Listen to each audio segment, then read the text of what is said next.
Examination of thyroid swelling. The thyroid gland is located in front of the neck with its two lobes on either sides of the trachea connected by an isthmus. We begin our examination of the thyroid swellings by inspection. For inspection, make the patient sit on a stool with the neck slightly hyperextended and inspect the thyroid from the front. Asking the patient to swallow makes the thyroid more prominent for inspection. If the patient has a short and fat neck, ask the patient to clasp the hands over the occiput and push the head backwards against the resistance of the clasped hands. This is the Pizzillo's method to make the thyroid more prominent for inspection. First, note the size and shape of the swelling and its situation, whether it is on one side of the midline, in the midline, or whether it extends on both the sides. Measure the exact size in centimeters using a measuring tape. Now note the extent of the swelling, particularly the lateral border in relation to the sternomastoid and the lower border in relation to the suprasternal notch of the sternum. A thyroid swelling always lies deep to the sternomastoid muscles, as demonstrated here by contracting the sternomastoids. Then note whether the lower border ends above the suprasternal notch or it extends behind the suprasternal notch. Both the borders will be better appreciated if the patient is asked to make swallowing movements during the inspection. Next, inspect the surface of the swelling. A simple goiter and single nodules have a smooth surface, while a multinodular goiter has a nodular or bossellated surface. Note the bossellated surface of this large multinodular goiter in a young male patient.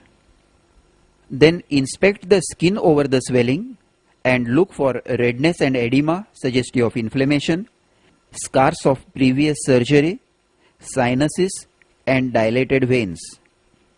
Note this transverse scar of previous thyroid surgery, which tells us that this is a recurrent thyroid swelling. And this is a sinus in the midline of the neck discharging mucus-like fluid. This is a thyroglossal fistula. Then watch the swelling for a few seconds quietly for pulsatility. Now ask the patient to swallow and look for an upward movement of the swelling. A thyroid swelling characteristically during deglutition, as it is enclosed in the pretracheal fascia, which is fixed to the thyroid cartilage. So when the superior constrictors of larynx pull the thyroid cartilage up during deglutition, the thyroid also moves up and down. Of course, we should not forget the other swellings that also move on deglutition, that is the thyroglossal cysts, pretracheal lymph nodes, subhyoid bursa, and extrinsic carcinoma of larynx. A swelling which is not attached to the pretracheal fascia, like this lipoma, will not move upwards during deglutition. Note the upward movement of the thyroid cartilage, but not of the swelling. If the swelling is a nodule close to the midline, you must also test for its upward movement on protrusion of the tongue. Ask the patient to extend the neck and open the mouth wide. Now, keeping the mouth open, let the patient move the tongue out and in. This is a thyroglossal cyst, and note the upward movement of the swelling as the tongue is protruded. This sign is diagnostic of a thyroglossal cyst which is connected to the foramen cecum of the tongue. A thyroglossal fistula also moves upwards on protrusion of the tongue, as the fistula is connected to the foramen cecum. And of course, it also moves up with deglutition. To revise, on inspection, first note the size and shape of the swelling, its location and its borders in relation to the sternomastoid and the suprasternal notch. Then inspect the surface, whether smooth, nodular or bossellated. Then inspect the skin over the swelling for redness and edema, scars and sinuses and dilated veins. Look for any visible pulsations in the swelling. Then ask the patient to swallow and look for an upward movement of the swelling during deglutition. And lastly, if the swelling is close to the midline, look for an upward movement of the swelling on protruding the tongue. Now let us proceed to palpation. After completing inspection, let the patient be in the same position sitting with neck extended and test the temperature of the swelling with the back of the fingers and then look for tenderness. Then stand behind the patient, place the hands around the neck with the thumbs over the occiput and tips of the other fingers over the front of the neck. This is the standard method for palpation of the thyroid gland. The flexion of the neck can be adjusted by the grip between the thumbs over the occiput and the index fingers under the chin. Now keep the neck slightly flexed to relax the deep cervical fascia and ask the patient to make a swallowing movement as you are palpating. As the thyroid moves up and down, the lower border can be appreciated better and nodules, if present, can be felt more easily. Then palpate the anterior surfaces of the lobes one at a time, inclining the head to the side being examined to relax the overlying sternomastoid muscle. For example, to examine the right lobe, flex the neck slightly to the right, support the thyroid firmly with the left hand and then palpate with the right hand. Note the consistency, surface and borders carefully. Palpate the tracheal rings in the suprasternal notch, that is below the lower border of the isthmus. If they are not felt, a retrosternal extension should be suspected. Now stand in front of the patient, extend the neck slightly and palpate by Lahaye's method for deep or posteromedial surface of the gland. To palpate the left lobe, push the thyroid gland to the left by your left hand so that the left lobe is pushed out of the tracheoesophageal groove, and then with the right hand palpate the posterior surface for nodules.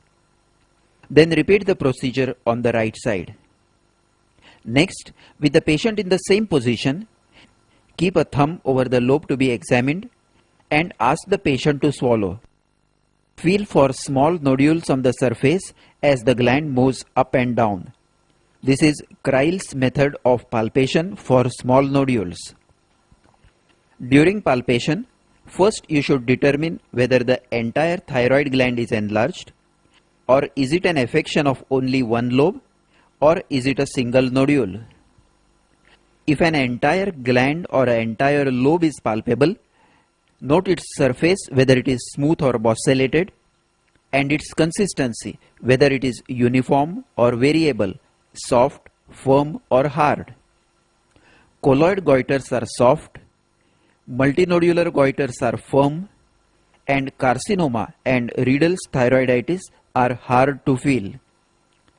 Secondly, palpate the lower border very carefully during deglutition to determine the presence of a retrosternal extension. Palpation of tracheal rings above the suprasternal notch rules out a retrosternal extension. If it is a single nodule, note its position in the thyroid lobe or isthmus. Note its shape, measure its size and feel the consistency. A paradox about the consistency of thyroid nodule should be noted and remembered here, that a cyst in thyroid feels firm, while a solid swelling, that is adenoma, feels soft. Because adenomas being highly cellular are soft, while cysts with fluid under tension feel firm as compared to the normally soft thyroid. After palpating the nodule, try to palpate the rest of the thyroid gland. Normally it is not palpable. A normal thyroid gland is not felt on palpation. Only its isthmus can be felt over the second, third and fourth tracheal rings. So if along with a single nodule, like this nodule on the isthmus, the rest of the thyroid gland is palpable, clinically it is considered as a multinodular goiter with a single large nodule.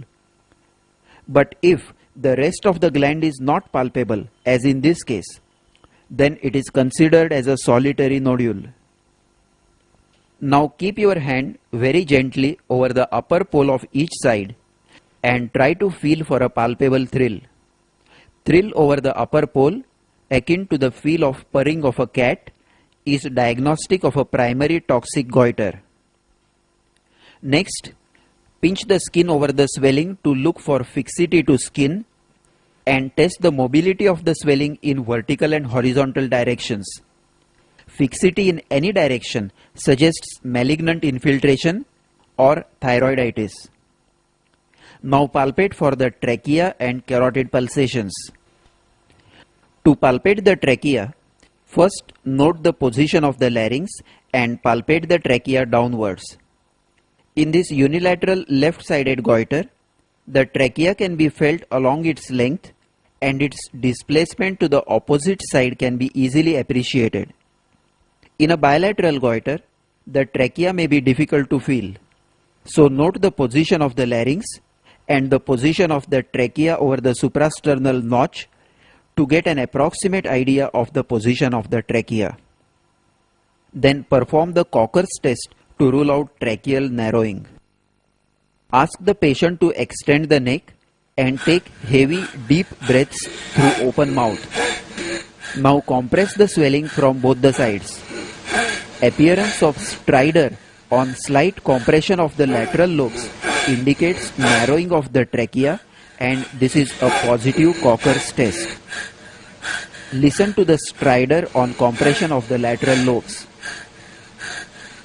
This is typically seen in the scabbard trachea of large and long-standing multinodular goiters, where trachea is compressed from both the sides and becomes an antero-posterior slit like the scabbard of a sword. So lateral compression immediately produces obstruction and stridor. It may also be seen in a malignant thyroid infiltrating the trachea. Now palpate the carotid artery pulsations against the transverse process of the sixth cervical vertebra between the posterior border of thyroid and the sternomastoid. In a unilateral goiter, first palpate the normal side for normal feel of the carotid pulsation and then compare it with the affected side. If the goiter is large, the carotid sheath will be pushed backwards, but the pulsations will always be well felt in spite of the backward displacement in a benign goiter. But in a malignant goiter, the carotid pulsations may be felt weak or obliterated due to malignant infiltration of the carotid sheath. This is a positive Berry's sign, that is, obliteration of carotid pulsation in malignant thyroid. To revise, we palpate by the standard method, Lahaye's method and Kreil's method. Note on palpation the exact size and shape of the swelling and identify its borders. In particular, palpate the tracheal rings in the suprasternal notch to identify a retrosternal extension if any.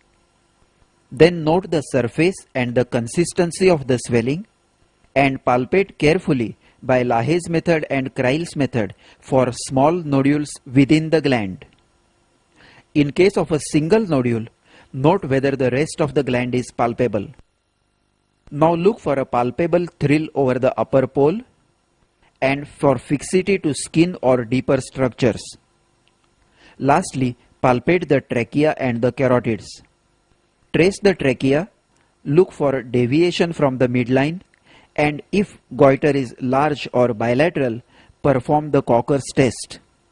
Lastly, palpate the carotids behind the posterior border of the swelling. Now let us proceed to percussion and auscultation. Percuss directly over the manubrium sterni or use a heavy percussion stroke. Normally the note is resonant due to air in the trachea behind the manubrium sterni. If the percussion note is dull, suspect a retrosternal extension of thyroid which descends between the trachea and the sternum and comes to lie between the manubrium sterni and the air column. Auscultation. Auscultate over the swelling, paying more attention at the upper poles for a systolic bruit. Bruit is diagnostic of primary toxic goiter and is due to markedly increased vascularity of the gland. Having completed the examination of the swelling and concluded that it is a thyroid swelling, now you should look specifically for signs of thyrotoxicosis, signs of myxedema, signs of retrosternal extension, and signs of metastasis. Signs of thyrotoxicosis. First, let us look for the eye signs. Ask the patient sitting upright on a stool to look horizontally forwards towards a distant object at eye level. Normally, the lower lid just touches the limbus at 6 o'clock, while the upper lid covers the upper margin of the cornea from 11 to 1 o'clock. Limbus is the corneal margin. The early eye signs of thyrotoxicosis are lid retraction, lid lag, and infrequent blinking. The earliest eye sign to appear is the lid retraction with resultant widening of the palpebral fissure, also termed as Dalrymple's sign. Note here the lid retraction which is more prominent in the left eye.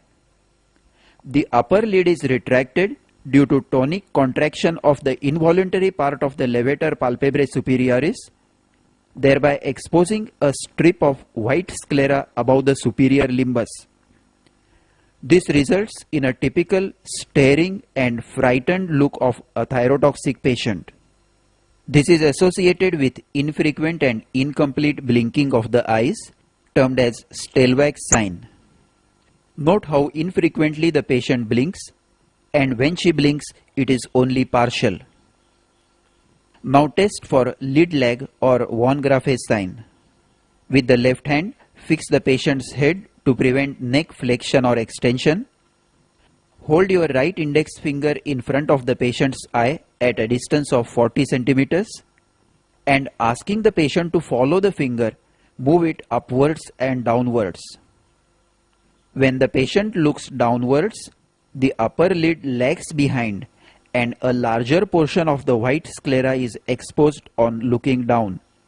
This is a positive von Graff's sign. With further progress of thyrotoxicosis, there is actual bulging of the eyeballs due to retroorbital edema and fat deposition. This is termed as exophthalmos.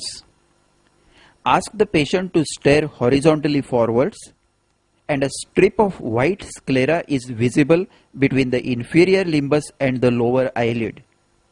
This has nothing to do with the upper lid retraction, and it is due to actual forward bulging of the eyeball, that is exophthalmos.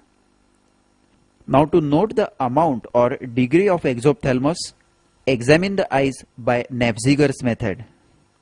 Stand behind the patient, tilt the head of the patient backwards to observe the eyes in supraorbital plane. The actual protrusion of the eyeballs beyond the supraorbital ridges can be appreciated in this position. Normally, the eyes do not project beyond the supraorbital ridges. Now ask the patient to look upwards with head tilted slightly downwards. Look for the transverse wrinkles over the forehead which are seen in a normal individual in this position. Absence of wrinkling of forehead in thyrotoxicosis is positive Geoffroy's sign. If the exophthalmos is limited to one eye, it has to be differentiated from proptosis due to an intraorbital mass. Ask the patient to look downwards and evert the upper eyelid. The eversion is difficult or impossible in exophthalmos due to thyrotoxicosis, while in a case of intraorbital mass, eversion is possible even with very marked proptosis. This is the Gifford sign. Now test convergence by holding your finger at a distance of 1 meter from the eyes and asking the patient to stare at it. Now bring it slowly towards the midpoint between the eyebrows. The patient cannot converge the eyes in exophthalmos. This is a positive Mobius sign. Convergence is slow, jerky and incomplete. With progressive exophthalmos, there is further bulging of the eyeballs with conjunctival congestion and edema. In a later stage, there are corneal ulcers, diminished vision and ophthalmoplegia or restriction of the eyeball movements. To revise, look for lid retraction, lid lag and infrequent blinking. Look for actual exophthalmos by Nabziger's method and visibility of sclera beneath the inferior limbus. Then look for wrinkling of forehead, that is Geoffroy sign, and test convergence, that is Mobius sign. We are examining for the signs of thyrotoxicosis, and we have now studied the eye signs in thyrotoxicosis. Next, look for fine tremors of outstretched hands and protruded tongue. Ask the patient to stretch out the arms with slight fanning of the fingers. Thyrotoxic patients will always show a fine tremor of the fingers. This is another patient with a thyroid enlargement. Note the fine tremor of the fingers of the outstretched hands, suggesting thyrotoxicosis. Another method to demonstrate tremors is to keep a piece of paper over the outstretched fingers. The vibrations of the paper are more easily appreciated. Then ask the patient to open the mouth fully and put out the tongue straight for 15 to 30 seconds. The tongue should not touch the teeth. Look for frank tremors or in mild cases fine fibrillary twitchings. Note again the tremors of the protruded tongue in thyrotoxicosis. Next, feel the radial pulse. Tachycardia and bounding pulse are characteristic of thyrotoxicosis. However, pulse rate may increase further due to anxiety which is associated with thyrotoxicosis. So, to judge the degree of thyrotoxicosis, you must count the sleeping pulse rate, which is counted early morning around 4 am, that is before the patient wakes up, without disturbing the sleep. A fast and irregular pulse may suggest atrial fibrillation. Now feel the palms and feet of the patient. In thyrotoxicosis, they are warm and moist, and the legs may show pretibial myxedema with thickened hyperpigmented skin and coarse hair. Lastly, another characteristic sign of thyrotoxicosis has already been studied by us during the examination of the goiter, that is, the palpable thyroid thrill and thyroid bruit on auscultation. Let us remember here that in primary thyrotoxicosis, the eye signs and tremors are more prominent, while in secondary thyrotoxicosis, cardiac signs are more prominent with tachycardia, cardiomegaly, atrial fibrillation or congestive cardiac failure. In secondary thyrotoxicosis, the tremors are less prominent and eye signs and exophthalmos are not seen. Signs of myxedema. If there are no signs of thyrotoxicosis, look for signs of myxedema. Is the voice hoarse? Is there edema of the face and legs? Does the patient feel lethargic?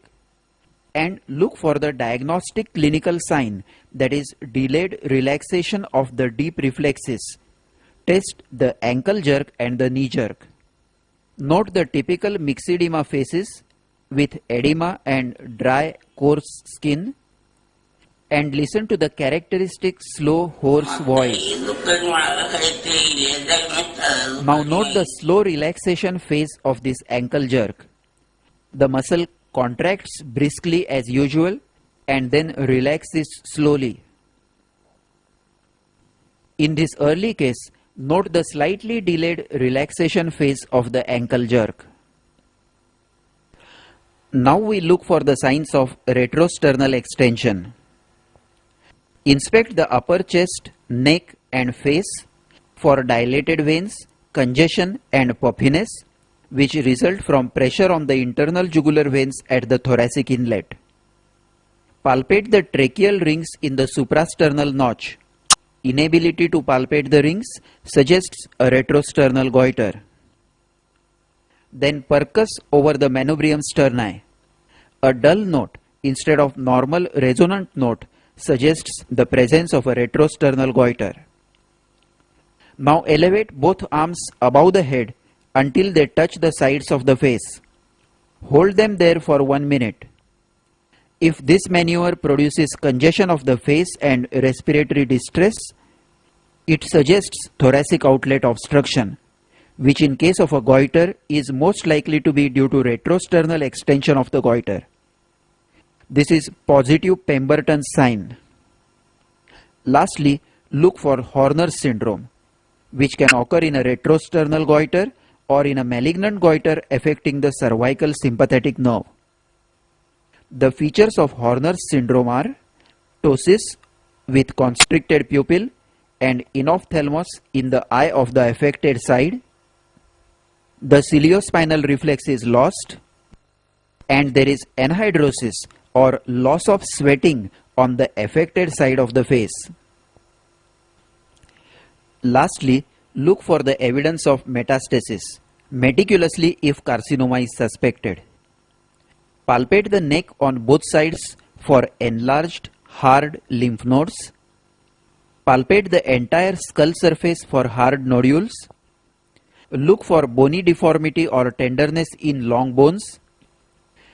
Examine the abdomen for nodular liver and ascites.